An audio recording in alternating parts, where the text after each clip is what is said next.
السلام عليكم ورحمة الله وبركاته. اللهم صل وسلم وبارك على سيدنا محمد وعلى آله وصحبه وسلم. كل سنة وحضراتكم طيبين ورمضان كريم، وربنا يجعله شهر يمن وخير وبركة على المسلمين وعلى العالم أجمع. حلقتنا النهاردة إن شاء الله هنتكلم عن مشكلة في بعض الناس بيشتكوا منها، أو أغلب الناس كمان بيشتكوا منها. في منهم بيقول إن أنا باخد برشام ضغط ومش بيعمل معايا حاجة، أو باخد برشام بيقلل الكوليسترول، المفروض إن هو يقلل الكوليسترول عندي ومش بيعمل معايا أي مفعول، أو باخد دواء للسعال ومش عامل معايا حاجة. حاول شوف أنت قبل ما تاخد البرشام أو الدواء ده أكلت إيه قبل أو بعد على طول مباشرة. أكيد أنت أكلت حاجة بتفسد أو بتبطل المادة الفعالة اللي موجودة في البرشام أو الدواء. طب ما تيجوا نشوف إيه هي المأكولات أو المشروبات أو الأطعمة اللي هي بتفسد عمل المادة الفعالة اللي موجودة في البرشام أو الشراب اللي أنت بتاخده. نيجي لأول حاجة، الليمون والجريب فروت. طبعا معروف إن الليمون غني جدا بفيتامين سي، ويعتبر مفيد جدا لحالات نزلات البرد. بس ما ينفعش إن احنا نجمع بينه وبين الأدوية المخفضة للكوليسترول زي الاستاتين، أو نجمع بينه وبين الأدوية المخصصة للسعال والكحة واللي بتحتوي على المادة الفعالة الديكسترو ميثورفان. طبعا لأن معروف إن الجريب فروت والليمون بيعيقوا امتصاص المادة الفعالة اللي موجودة في أدوية الكحة والسعال أو الموجودة في الأدوية المخفضة للكوليسترول.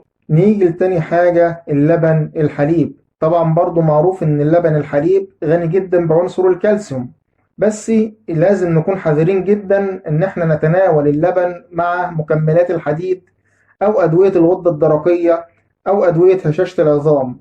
طبعا بيرجع ده لأن الكالسيوم اللي موجود في اللبن بيعيق أو بيمنع امتصاص المادة الفعالة اللي موجودة في أدوية الغدة الدرقية بشكل كامل. نيجي لتالت حاجة، لو حضرتك من النوع اللي بتحب تشرب قهوة وشاي كتير وفي نفس الوقت بتتناول أدوية الربو أو الأدوية المضادة للقلق، تأكد إن مش هيتم امتصاص المادة الفعالة اللي موجودة في أدوية الربو والأدوية المضادة للقلق بنسبة 100%، لأن الكافيين اللي موجود في القهوة والشاي بيعيق امتصاص المادة اللي موجودة في الأدوية دي. نيجي لرابع طعام، الموز. طبعا معروف إن الموز غني جدا بعنصر البوتاسيوم، لكن ما ينفعش إن احنا نكثر من تناوله واحنا بناخد أدوية الضغط المرتفع.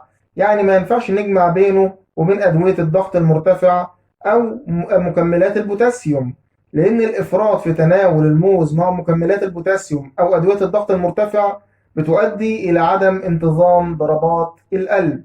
نيجي لخامس حاجة، العرقسوس. طبعا معروف إن العرقسوس من الأعشاب المفيدة جدا في حالات الضغط المنخفض، لكن لازم نكون حذرين جدا إن احنا نشربه مع الأدوية اللي بتعالج كسور القلب زي الديكوكسين. وبيرجع ده لأن العرقسوس بيحتوي على مادة الجليسريزين. المادة دي عند خلطها مع دواء الديكوكسين بتؤدي إلى عدم انتظام ضربات القلب، وقد تؤدي إلى نوبة قلبية. نيجي لآخر حاجة، الشوكولاتة الداكنة.